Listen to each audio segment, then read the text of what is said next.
ஆண்டவரும் இரட்சகருமான இயேசு கிறிஸ்துவின் ஈடு இணையற்ற நாமத்தில் அன்றன்றுள்ளப்பம் வாசகர்களுக்கு எங்கள் அன்பின் வாழ்த்துக்கள். 2025 ஆண்டு ஜனவரி மாதம் 9ஆம் தேதி வியாழக்கிழமைக்குரிய தீன தியானம். இன்றைய தலைப்பு கோபுரத்தை கட்டி. ஏசாயா 5:2 சொல்கிறது, அவர் அதை வேலியடைத்து அதிலுள்ள கற்களை பொறுக்கி அதிலே நற்குல திராட்சை செடிகளை நட்டு அதன் நடுவில் ஒரு கோபுரத்தை கட்டி. நமக்கு ஒரு கோபுரம் உண்டு. அதுதான் கல்வாரி மலையிலே கொல்கதா மேட்டிலே நமக்காக உயர்த்தப்பட்ட இயேசு கிறிஸ்து. நாம் நோக்கி பார்க்கக்கூடிய கோபுரமாய் இயேசு இருப்பது நமக்கு எத்தனை ஆறுதலானது. ஏதேன் தோட்டத்தின் நடுவிலே நன்மை தீமை அறியத்தக்க விருட்சம் இருந்தது.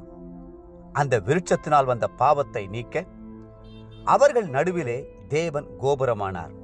ஆம், பழைய ஏற்பாட்டுக்கும் புதிய ஏற்பாட்டுக்கும் நடுவிலே அந்த கோபுரம் நின்று கொண்டிருக்கிறது. அது கிமுவுக்கும் கிபிக்கும் நடுவிலே வரலாற்றை இரண்டாக பிரிக்கிற கோபுரம். மாம்ச பிரகாரமான இஸ்ரவேலருக்கும் ஆவிக்குரிய பிரகாரமான தேவனுடைய பிள்ளைகளுக்கும் நடுவிலே நிற்கிற கோபுரம். பரிசுத்தமுள்ள தேவனுக்கும் பாவம் நிறைந்த மனிதனுக்கும் நடுவே நிற்கிற மத்தியஸ்த கோபுரம். பரலோகத்தில் இருக்கிறவைகளையும் பூலோகத்தில் இருக்கிறவைகளையும் ஒன்றாக இணைக்கிற கோபுரம்.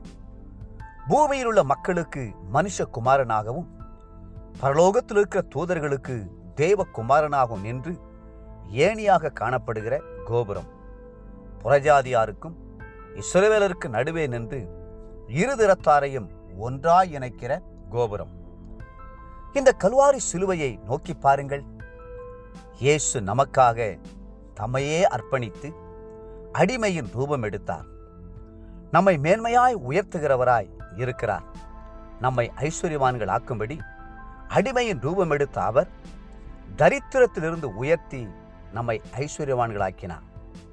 கிருபையின் ஐஸ்வர்யத்தையும் மகிமையின் ஐஸ்வர்யத்தையும் நமக்கு காண்பிக்கிற கோபுரமானார். ஏன் அவர் கோபுரமானார்? ஏன் அவர் உயர்த்தப்பட்டார்? வேதம் சொல்கிறது, சர்ப்பமானது மோசேயினால் வனாந்தரத்திலே உயர்த்தப்பட்டது போல மனுஷகுமாரனும் தன்னை விசுவாசிக்கிறவன் எவனோ அவன் கெட்டு போகாமல் நித்திய ஜீவனை அடையும்படிக்கு உயர்த்தப்பட வேண்டும். யோவான் 3ஆம் அதிகாரம் 14-15 வசனங்கள். நீங்கள் பாவத்திலும் சாபத்திலும் வேதனையிலும் நிறைந்திருக்கிறீர்களா? கோபுரமாய் நிற்கிற கல்வாரி சிலுவையை நோக்கி பாருங்கள். அங்கே இருந்து பாவ மன்னிப்பாகிய இரத்தம் ஆறுபோல ஓடி வருகிறது. தேவனுடைய கிருபையும் விடுதலையும் ஆசீர்வாதமும் அங்கிருந்து உங்களுக்கு கிடைக்கிறது. அவர் கோபுரமாய் இருக்கிறபடினால் பழைய ஏற்பாட்டு பரிசுத்தவான்களும் தீர்க்கதரிசிகளும் ஆசாரியர்களும் கூட தங்களுடைய தீர்க்க தரிசன கண்களினால் கல்வாரி சிலுவையை நோக்கி பார்த்தார்கள். நமக்காக கோபுரமான அவர் நம்மை பாதுகாக்கவும் கண்காணிக்கவும் ஒரு காவற்காரனை வைத்திருக்கிறார். அந்த காவற்காரன் தான் பரிசுத்த ஆவியானவர். கோபுரத்தின் உச்சியிலிருந்து பரிசுத்த ஆவியானவர் தேவனுடைய திராட்சத் தோட்டமாகிய சபையை கண்காணித்து வருகிறார். இரவும் பகலும் உறங்காமல் நம்முடைய பலவீனங்களில் நமக்கு உதவி செய்து பாதுகாக்கிறார்.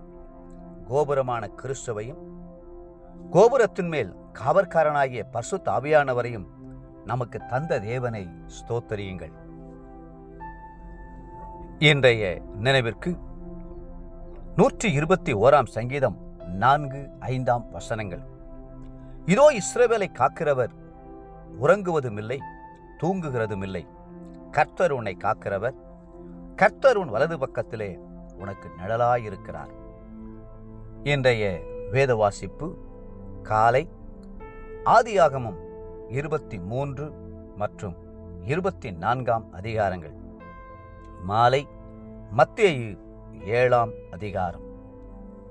அன்புக்குரிய அன்றன்றுள்ளப்பம் வாசகர்களே, மீண்டும் உங்களை வாழ்த்துகிறோம்.